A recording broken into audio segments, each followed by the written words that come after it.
Mengapa perintah sholat menggunakan kata dirikanlah, bukan laksanakanlah? Hebat ya Quran. Aqimis sholata li zikri. Dirikanlah sholat untuk mengingat aku.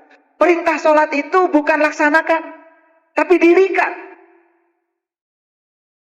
Kenapa begitu? Karena sholat itu hakikatnya mengingat Allah. Dan untuk bisa mengingat Allah, berarti harus tahu dan kenal dulu dong. Harus sadar dulu. Makanya orang yang tidak bisa mengingat Allah sepanjang sholatnya, yang mengingat yang selain Allah, maka sholatnya tidak berdampak. Ciri-ciri manusia yang sudah bangkit nih, perhatikan saya. Ciri-ciri manusia yang sudah bangkit spiritualnya, bangkit jiwanya. Makanya kalau di ajaran kami itu, di Sunda ini sering saya sampaikan, jadi jelema teh kudu bisa nulung kanu butuh, nalang kanu susah, ngahudangkeun kanu sare, nyaangan kanu poekeun, kudu bisa nepak kanu poho, kudu bisa nganter kanu keung. Tuh rukun imannya orang Sunda. Ya. Nah, yang pertama, dapat mengubah situasi tanpa tindakan. Perhatikan saya. Ciri orang yang sudah bangkit kesadarannya, bangkit energinya, bangkit, hadir saja, situasi berubah. Dia tidak melakukan tindakan apa-apa, dia tidak bicara apa-apa, tidak melakukan apa-apa, hadir saja, situasi berubah. Kenapa? Karena orang yang sudah bangkit kesadarannya, dia membawa energi dengan vibrasi dan frekuensi tinggi. Dia sudah menjadi sumber cahaya. Datang di kegelapan tanpa melakukan tindakan apa-apa, kegelapan langsung hilang. Itu ciri yang pertama. Sudah begitu nggak Bapak Ibu? Hadir saja, rubah situasi. Ada pertengkaran di rumah, macam-macam. Hanya hadir saja. Semuanya jadi reda tanpa tindakan. Tetapi berbahayanya orang-orang yang frekuensi tinggi, yang kesadaran tinggi, yang cahayanya sudah intensitas tinggi, dia sangat ditakuti oleh orang-orang yang dalam kegelapan. Kenapa? Karena kalau orang yang sedang dalam kegelapan, kedatangan cahaya, katingali, palsuna. Paham? Makanya jangan heran. Kalau orang yang masih gelap tuh kerjaannya itu menyerang. Sieun ketingali palsuna. Makanya orang-orang yang frekuensi tinggi, yang energinya sudah tinggi, sangat ditakuti oleh mereka yang di frekuensi rendah. Karena takut terganggu kenyamanannya. Takut terbongkar kepalsuannya. Jangan heran, kalau orang yang frekuensi tinggi, biasanya sering diasingkan, dibenci. Kenapa? Karena dia membawa cahaya. Setiap cahaya datang, coba ada orang di kegelapan, sedang melakukan tindakan yang buruk. Di center, amak tuh. Marah nggak? Terganggu. Merasa terganggu. Makanya orang-orang yang gelap itu kalau dapat cahaya, bukan senang. Bukan senang. Bukan mengalami pencerahan. Menyerang. Menyerah. Kenapa? Dia sangat takut kepalsuannya terbongkar.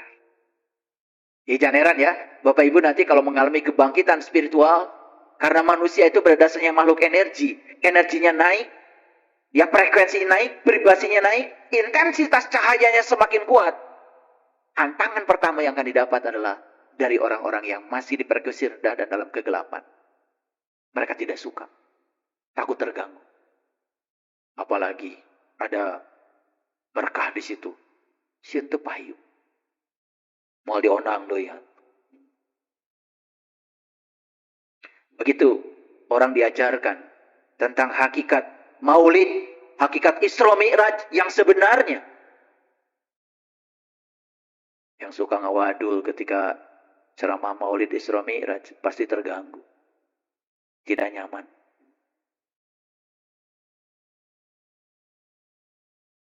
Karena dongeng-dongeng yang semacam itu kan disenang.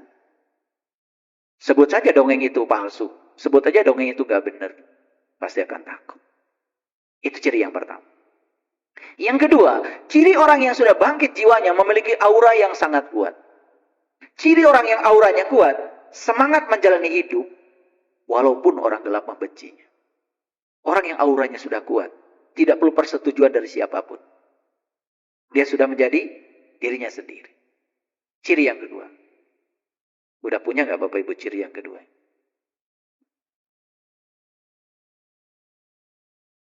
Makanya kalau cahayanya sudah terang, intensitasnya sudah tinggi, ya mau dipadamkan juga nggak ada, nggak ngaruh. Apalagi yang memadamkannya tidak punya kekuatan sama sekali. Yang ketiga, tidak perlu membuktikan apapun kepada orang lain. Tidak perlu membuktikan apapun pada orang lain. Tidak usah berdebat. Selalu menginspirasi dengan kesadaran penuh. Dan prinsip hidupnya pancek istiqomah. Nah, yang suka minta persetujuan orang. Harus membuktikan. Saya yang paling benar. Nah, itu tanda belum mengalami kebangkitan. Yang keempat, memiliki kemampuan menyembuhkan dan mempengaruhi orang lain. Menyembuhkan dengan cara yang tak terjelaskan. Tadi ada sharing ya, sebelum kita pengajian. Ada ibu yang sakit jantung. Kemudian menolak rasa sakitnya. Padahal dalam dirinya ada kemampuan untuk menyembuhkan. Ada sumber kesembuhan. Ada Allah yang maha segalanya. Begitu hening, begitu menerima, dan tidak menolak rasa sakit itu. Malah sekarang bisa hadir di tempat ini, ikut kajian, dalam keadaan sehat. Luar biasa bukan? Oke.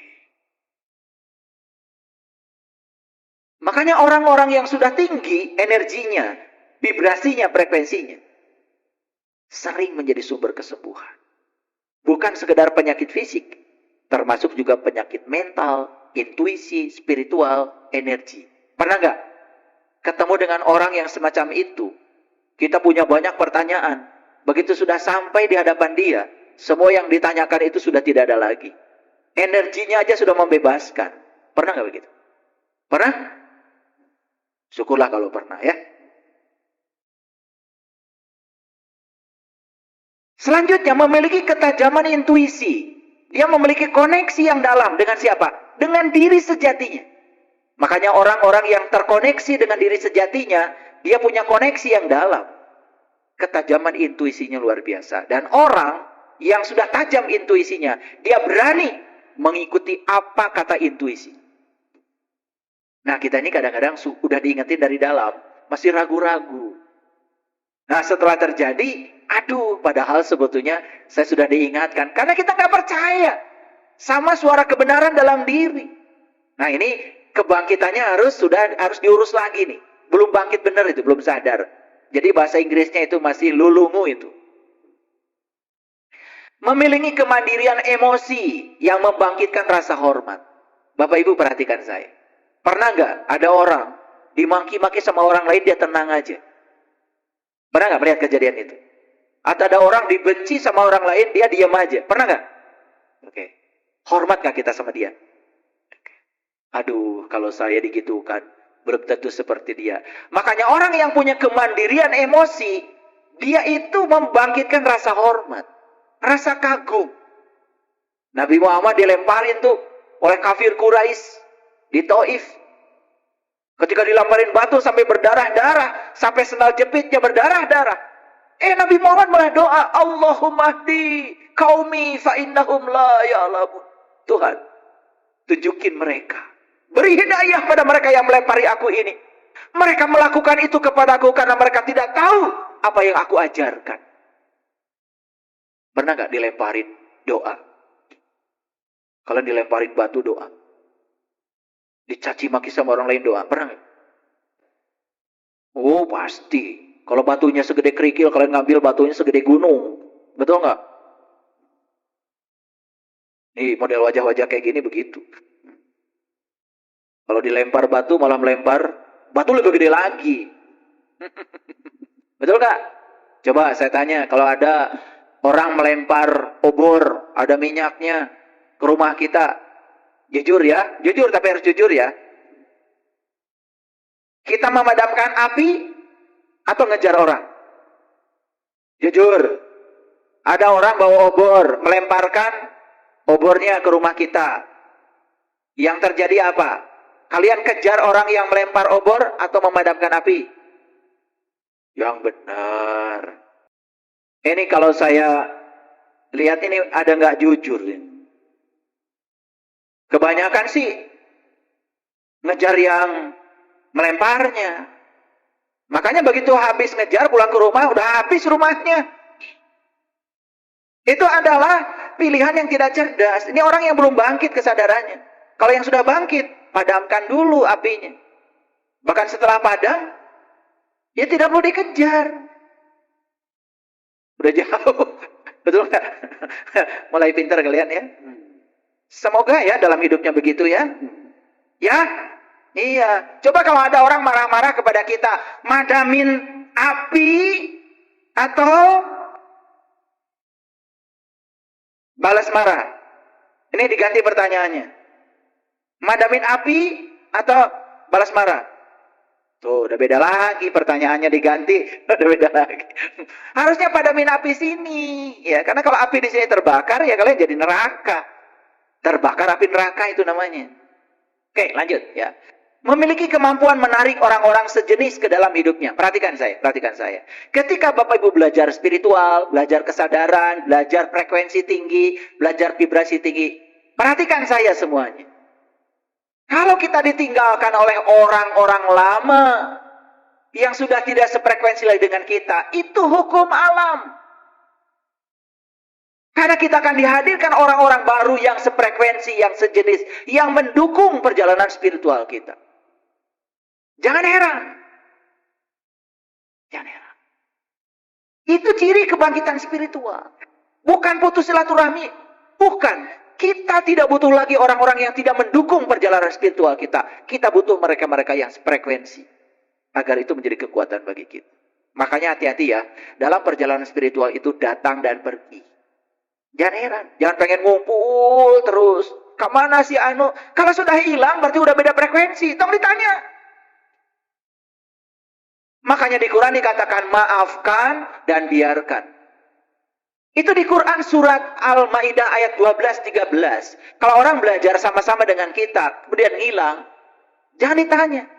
Kata Allah, maafkan dan biarkan. Udah gitu aja. Suruhannya dari Allah begitu. Kita mah yang riu umum pulung wae. Da batur ke hari ini, tahu orang yang ngilu ini. Nah, itu yang salah. Itu tidak punya pendirian. Ya. Nah, memiliki kemampuan untuk menghadapi segala tantangan dengan ketenangan yang luar biasa. Ciri orang yang sudah bangkit spiritualnya, goncangan sebesar apapun, dia tenang.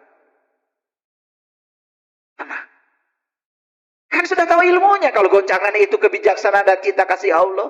Untuk mengingatkan kita, pertanyaannya sudah diganti. Bukan kia-kia teuing. Betul nggak? Tapi pertanyaan, pesan apa yang hendak kau sampaikan kepadaku? Selanjutnya, memiliki kesadaran diri yang sangat dalam. Dan keberanian untuk menjadi diri sendiri. Ini Bapak Ibu. Orang yang sudah bangkit spiritualnya punya keberanian untuk menjadi dirinya sendiri. Selanjutnya, memiliki kemampuan untuk melakukan perubahan yang positif dimanapun dia tinggal. Nah, ciri yang berikutnya, orang yang sudah bangkit spiritualnya, karena sudah mengalami kegoncangan, maka cirinya dimanapun dia tinggal selalu membawa perubahan positif. Gitu, ya. Dulu kampung itu sebelum ada ibu bapak, begitu. Udah seberapa tahun dengan didinya. Gitu kene. Gitu kene. Dain Robi gitu. Sugan tatangkalan jadi seueur gitu. Ya, sampah berkurang gitu. Banjir enggak lagi gitu. Aya nu Robi atuh teu ibu bapak? Teu Robi? Eta. Nah, ciri-ciri itu sudah saya sampaikan. Nah, sekarang ada satu pertanyaan. Mengapa perintah sholat menggunakan kata dirikanlah? Bukan laksanakanlah. Hebat ya Quran. Aqimis sholata li zikri. Dirikanlah sholat untuk mengingat aku. Perintah sholat itu bukan laksanakan, tapi dirikan. Kenapa begitu? Karena sholat itu hakikatnya mengingat Allah. Dan untuk bisa mengingat Allah, berarti harus tahu dan kenal dulu dong. Harus sadar dulu. Makanya orang yang tidak bisa mengingat Allah sepanjang sholatnya, ya mengingat yang selain Allah, maka sholatnya tidak berdampak. Yang kedua, mengingat itu hanya bisa dilakukan oleh jiwa yang sudah bangkit kesadarannya. Setuju nggak Bapak Ibu? Setuju? Kan tidak mungkin mengingat itu bisa dialami oleh mereka yang tidak tahu. Dan untuk tahu harus bangkit. Udang. Tong sarewai. Makanya ada kata-kata ngaudangkeun kanu sare. Yang tertidur, lupa jati dirinya. Lupa pada Tuhannya. Lupa diri sejatinya. Makanya siapa yang kenal dirinya, dia kenal pada Tuhannya. Untuk bisa mengingat Tuhan, satu kuncinya, kenali dulu.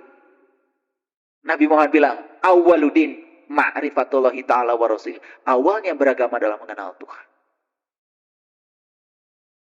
Yang belum bangkit kesadarannya, atau masih tertidur, itu bahasa Qur'annya mabuk. Orang yang masih mabuk kepada Allah, tidak akan berhasil mengingat Allah. Banyakkah orang yang sholatnya mabuk? Banyakkah?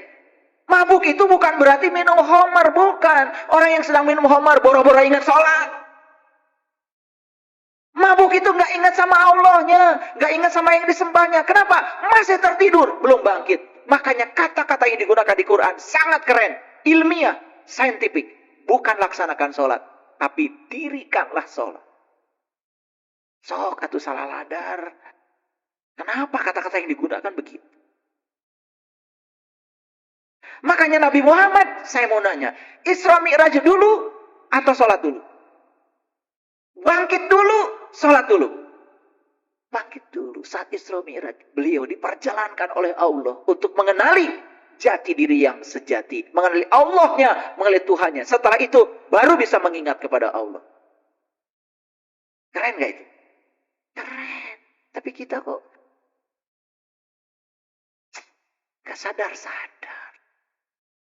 Makanya di Quran surat An-Nisa, surat keempat ayat 43. Ada kata-kata yang sangat indah. Perhatikan Bapak Ibu. Ya ayyuhallazina amanu la taqrabus shalah wa antum sukaru. Hatta ta'lamu ma taquluna. Ya ayyuhallazina amanu la taqrabus shalah wa antum sukaru. Hatta ta'lamu ma taquluna. Hai orang-orang yang beriman, janganlah kamu dekati sholat. Coba, la taqrabus sholat, dekati sholat aja nggak boleh. Wa antum sukaru, sedang kamu dalam keadaan mabuk. Tahu mabuk sana? Selama ini diterjemahkan, mabuk itu adalah minum khamar. Nah, orang kayak gitu boro-boro ingat sholat. Ini mabuk, bukan mabuk yang itu. Dia sholat tapi tidak ingat yang disembahnya. Dia sholat tidak bisa mengingat Allah. Itulah yang di Quran disebut mabuk. Hingga kamu mengerti dan menyadari apa yang kamu ucapkan. Diterjemahkan lagi secara dangkal. Kalau sholat, ya kita harus tahu artinya. Dibaca Arabnya, dalam hati baca artinya. Malah jadi mengingat bacaan sholat. Kan sholat itu mengingat Allah. Asa bener. Enggak ngarana ge asa. Rarasaan. Karena di sini baca Arabnya, di sini di hati baca terjemahannya. Urang gitu sate hari orang Arab, bener nanti kudu pakai hati, dan geus biasa pakai bahasa Arab. Itu adil, betul nggak? Kan sholat itu mengingat Allah, bukan mengingat bacaan sholat. Kita harus menyadari apa yang kita ucapkan. Coba Bapak Ibu menyadari nggak? Begitu duhur mengucapkan apa? Punten, abdi mah bade sholat. Sadar ente? Itu maksudnya ayat ini. Menyadari apa yang mau diucapkan. Ketika bilang, saya mau sholat, kan timbul pertanyaan pada diri kita. Sholat itu apa? Gitu nggak Bapak Ibu? Puntennya, abdi bari natepan heula. Tuh, hartos natepan tuh. Natepan tuh natep. Natep we. Udah kemana-mana. Tidak mungkin terjadi namanya natepan itu. Kalau kitanya belum tahu dan kenal. Rek natep di mana lamun can apal. Dan natapnya kudu apal heula. Maka di Quran dikatakan, sholatlah di makom Ibrahim. Makomu Ibrahim musolla. Tempat sholat yang sebenarnya adalah makom Ibrahim. Makom itu level, tingkatan, lain makam. Dor, jangan kuburan Ibrahim. Kumaha marane. Makom Ibrahim musolla artinya sholat itu harus di makom Ibrahim. Di level Ibrahim. Siapa Ibrahim? Orang yang sudah berhasil bangkit jiwanya. Karena dia sudah bertemu bintang, bertemu bulan, bertemu matahari. Ketika beliau mengucapkan inni wajjahtu wajhiya lilladzi fatara samawati wal ardi hanifan wa ma ana minal musyrikin. Sudah terbebas dari syirik. Tidak menduakan Tuhan lagi karena sudah tahu dan kenal. Siapa Ibrahim? Yang sudah bangkit.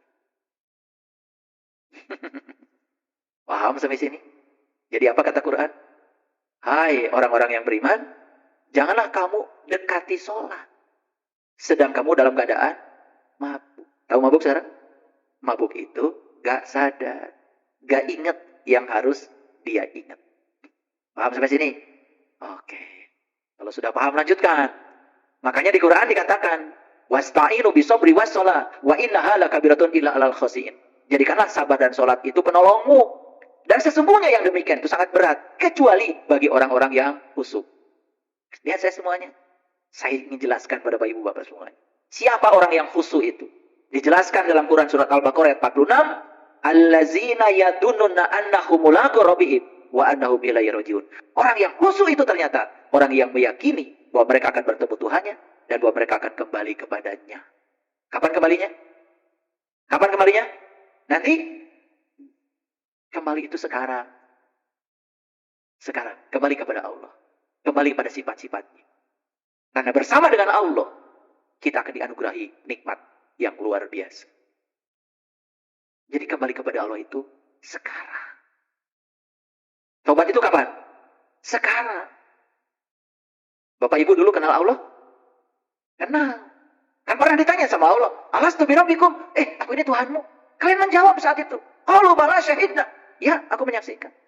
Tapi apa yang pernah dikenali itu sekarang dilupakan. Gak sadar. Mabuk. Maka harus kembali lagi. Begitu kembali kepada Allah. Jadi kembali lagi kepada diri sejati kita yang sebenarnya. Baru kita akan ingat lagi kepada Allah.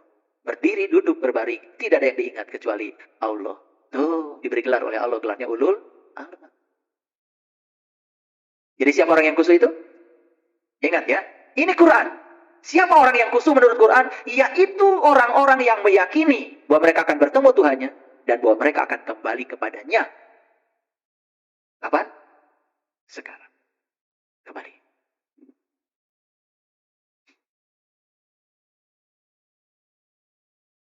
Dalam Quran surat Toha ayat 14, Allah bilang, sesungguhnya aku adalah Allah, tidak ada Tuhan selain aku, sembahlah aku, dan dirikanlah sholat untuk mengingat aku. Jadi, perintahnya bukan melaksanakan sholat, tapi dirikanlah sholat. Berarti harus apa dulu? Harus berdiri dulu. Berarti apa dulu? Harus bangkit dulu. Nah, makanya saya katakan kebangkitan adalah hak semua jiwa. Jiwa yang mana? Jiwa yang mana? Jiwa yang mana? Jiwa yang mau. Oke, saya nanya. Gaji itu hak setiap pekerja. Pekerja yang mana? Pekerja yang mana? Yang mau? Mau apa? Mau bekerja. Tiba-tiba kamu gak kerja, gak apa. Itu hak. Ntar dulu. Ya, setiap PNS berhak mendapatkan gaji. Siapa yang berhak dapat gaji? Setiap PNS. Siapa PNS? Yang mau jadi PNS dan bekerja sebagai PNS. Dapat hak? Dapat. Yang selain PNS? Ngaku PNS?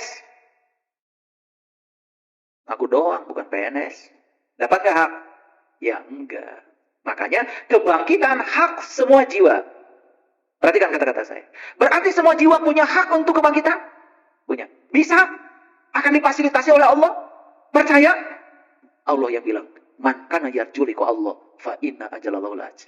Barang siapa yang berharap jumpa dengan Allah, waktu yang dijanjikan pasti datang. Masa Allah enggak janjinya bohong? Lihat Bapak Ibu semuanya. Lihat saya. Mana enggak Bapak Ibu baca ayat ini?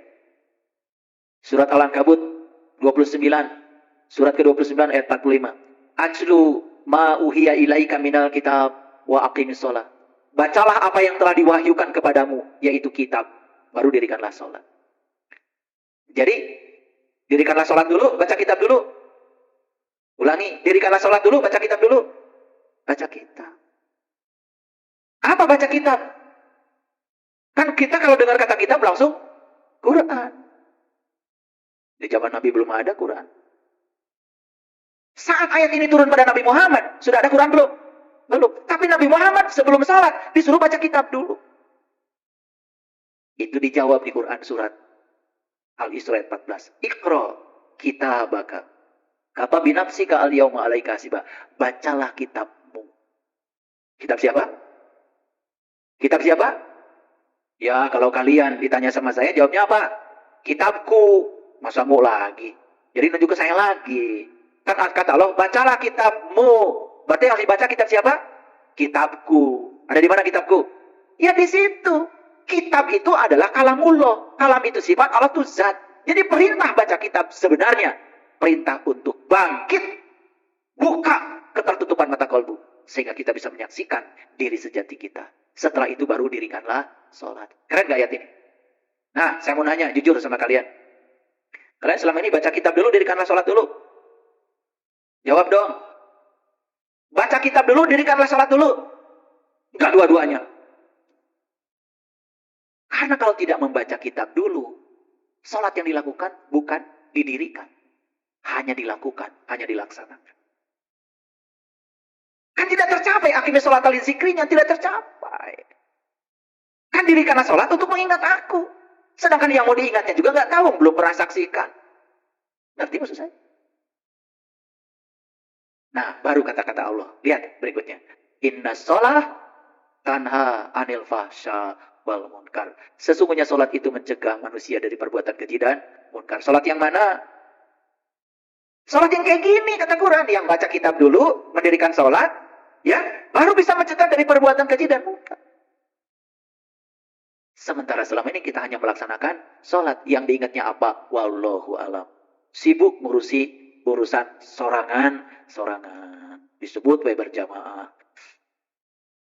Coba, padahal masing-masing ngurusi urusan sendiri-sendiri. Jamaah itu hakikatnya bukan sekedar kita berkumpul dengan orang di masjid. Tapi jamaah yang sebenarnya kita manunggal, menyatu, melebur dengan dia yang kita sholati itu. Baru bisa mencegah perbuatan keji dan munkar. Hasil sholatnya terbawa ke dalam kehidupan. Menjadi watak.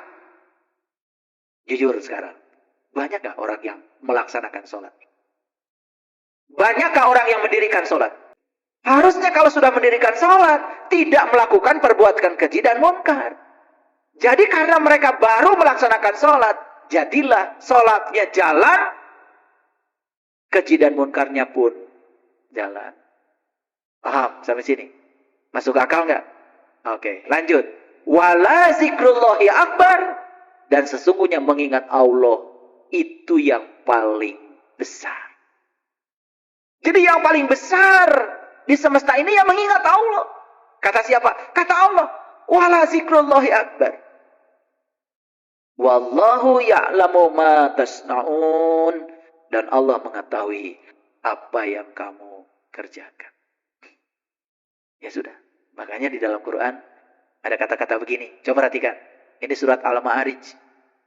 Sesungguhnya manusia diciptakan bersifat keluh kesah lagi kikir. Benar?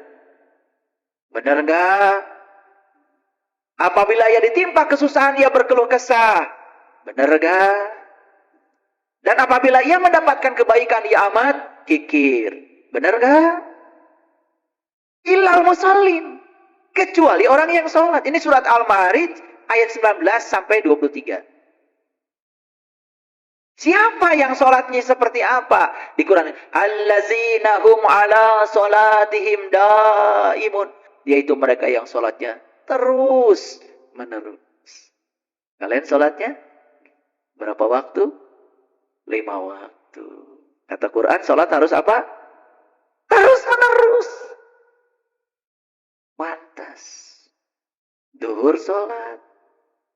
Habis sholat, bicarakan orang. Keburukannya lagi.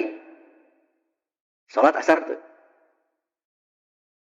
Asar sholat tuh. Habis sholat, bicarakan orang. Lagi belum selesai yang tadi. Betul nggak? Kira-kira maghrib sholat? Sholat. Habis maghrib, marah-marah, gak sabaran. Isa sholat, so. Udah gitu, kesel, berantem sama pasangan. Kira-kira subuh sholat, so. Habis sholat subuh, cari nafkah, masuk kantor, lumayan nih orang gak tahu. Tilep aja. Itu. Duhur sholat, sholat. Berapa waktu sholatnya? Ketika sedang sholat, nyuri. Ngomongin orang. Kan habis sholat. Itu gara-gara sholat 5 waktu. Kata Quran, alladzina hum ala sholatihim daimun. Sholat itu terus menerus.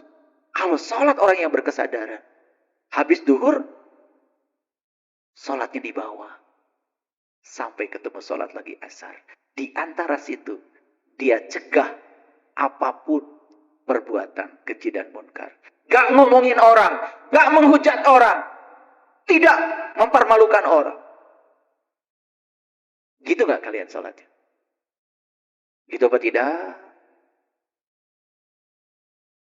Kalau gak percaya silakan baca Quran surat Al-Ma'id 19-23.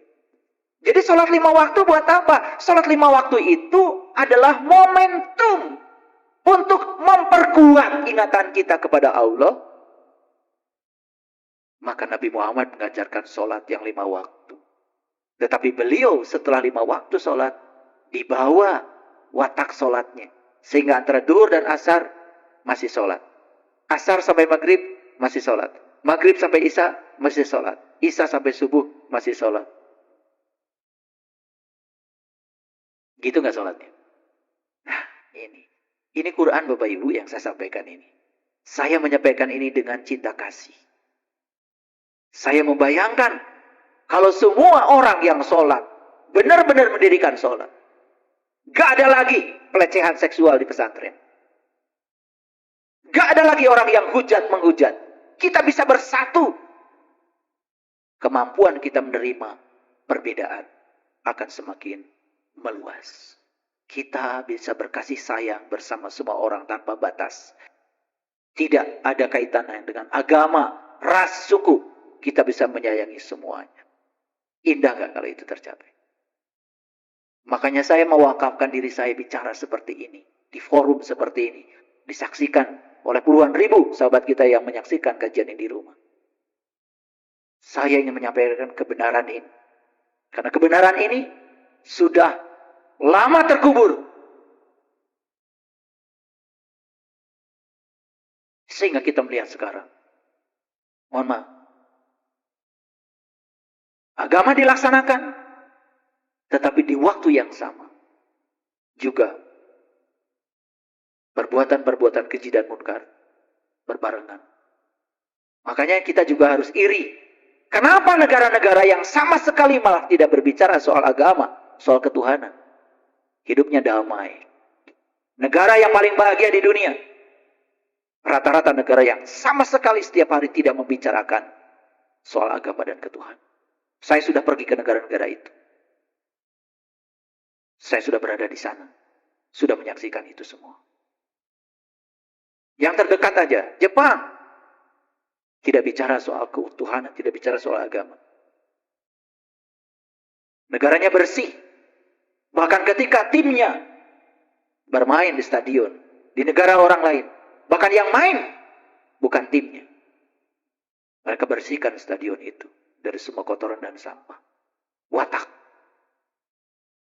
Saya menyaksikan, saya pernah melakukan riset. Saya memperhatikan anak-anak yang belajar. Belajar sekolah agama kalau sore. Kalau sore kan di madrasah masa ada sekolah agama ya. Belajar idgham biguna, bilaguna. Dan habis itu mereka jajan. Dan sampahnya berserakan setelah pengajian itu. Saya penasaran. Saya ngintip aja. Pengen tahu gurunya. Gurunya habis ngajar itu kemudian merokok. Dan begitu mau habis, puntung rokoknya pun dibuang di jalan. Masih hidup, masih ngebul. Oh, gurunya juga begitu. Apa yang diharapkan dari anak-anak kita? Pendidikan budi pekerti, pendidikan kesadaran, pendidikan akhlak. Tidak disinggung sama sekali. Yang penting anak-anak kita tahu idgham biguna. Dan dikiranya itu pelajaran agama, padahal itu pelajaran bahasa Arab. Agama itu menyentuh kehidupan. Agama itu menyentuh akhlak. Nabi Muhammad diutus ke semesta ini. Satu tujuan. Untuk menyempurnakan akhlak. Innama bu'istu liutammima makarimal akhlak. Tujuan beliau diutus ke semesta ini. Untuk memuliakan akhlak. Makanya ciri agama itu sudah benar. Ciri jiwa-jiwa sudah bangkit. Harusnya lingkungan kita bersih. Tertata, rapi. Selokan-selokan penuh dengan sampah. Hanya memindahkan saja sampah dari meja makan ke tempat sampah aja. Perlu pendidikan. Perlu pendidikan kesadaran. Bayangkan Bapak Ibu. Mau jadi apa bumi kita ini ke depan? Laut sekarang sudah banyak dengan sampah. Laut. Titipan untuk anak cucu kita. Luar biasa. Jadi, setelah kajian ini Bapak Ibu mengerti. Oh ternyata, kebangkitan adalah hak semua jiwa. Berarti saya punya hak untuk bangkit. Dan ternyata keadilan Allah luar biasa. Setiap jiwa punya hak untuk bangkit. Setiap jiwa punya hak untuk bahagia. Setiap jiwa punya hak untuk sampai kepada Allah. Karena pada akhirnya setiap jiwa akan kembali kepada Allah. Memenuhi ayat innalillahi wa inna ilaihi raji'un. Jangan merasa lagi diri kita seolah-olah tidak berhak. Tidak pantas. Karena Quran menjamin. Barang siapa yang berharap jumpa dengan Allah. Waktu yang dijanjikan pasti datang. Untuk siapa saja yang berharap. Makanya jangan heran kalau di Quran surat An-Nisa ayat 142. Allah mengatakan. Innal munafiqina yukhadi'una Allah. Wa huwa khadi'uhum. Wa idha qamu ila sholat. Qamu kusala. Yura'unan nas. Wa la yazkuruna Allah illa qalila. Sesungguhnya orang munafik itu menipu Allah. Dan Allah akan membalas tipuan mereka. Dan apabila mereka berdiri untuk sholat, mereka berdiri dengan malas. Mereka bermaksud ria di hadapan manusia. Dan tidaklah mereka mengingat Allah, kecuali sedikit sekali. Ayat ini mengisyaratkan kepada kita. Orang yang sholat saja, yang malas, yang ria, yang ingat Allahnya sedikit, disebut orang munafik. Apalagi yang tidak sholat. Makanya Allah mengatakan di ayat selanjutnya, Innal munafiqina fi darkil asfalim minan nar. Walan tajidalahu nasyiro. Sesungguhnya orang munafik itu pada tingkatan yang paling bawah dari neraka. Dan kamu sekali-kali tidak akan mendapatkan seorang pun bagi mereka penolong. Maaf Bapak Ibu. Saya pernah berada di situasi seperti ini. Saya sudah sholat, melaksanakan sholat. Tapi di sini mengalami kehampaan yang luar biasa. Kehampaan, kebingungan yang luar biasa. Saya pernah mengalami itu. Dan kemudian digoncangkan oleh semesta. Dan kemudian saya mengalami kebangkitan, kesadaran. Ternyata, apa yang saya lakukan selama ini tidak sesuai dengan apa yang diperintahkan Allah dalam Al-Quran. Allah memerintahkan mendirikan sholat, sementara saya hanya melaksanakan sholat. Itu pun hanya mengikuti adat, istiadat, hanya mengikuti apa yang dilakukan kebanyakan orang. Hanya menggugurkan kewajiban. Saya pernah berada di situasi seperti itu. Makanya tidak ada efek apa-apa, tidak ada dampak apa-apa.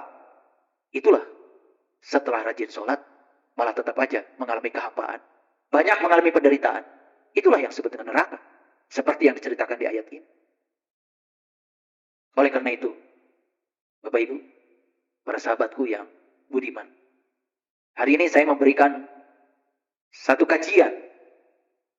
Dan saya berharap kajian ini bisa menjadi awal kebangkitan kita semua. Sudah berkali-kali digoncangkan oleh Allah. Tetapi pesan dari kegoncangan itu belum sampai kepada kita.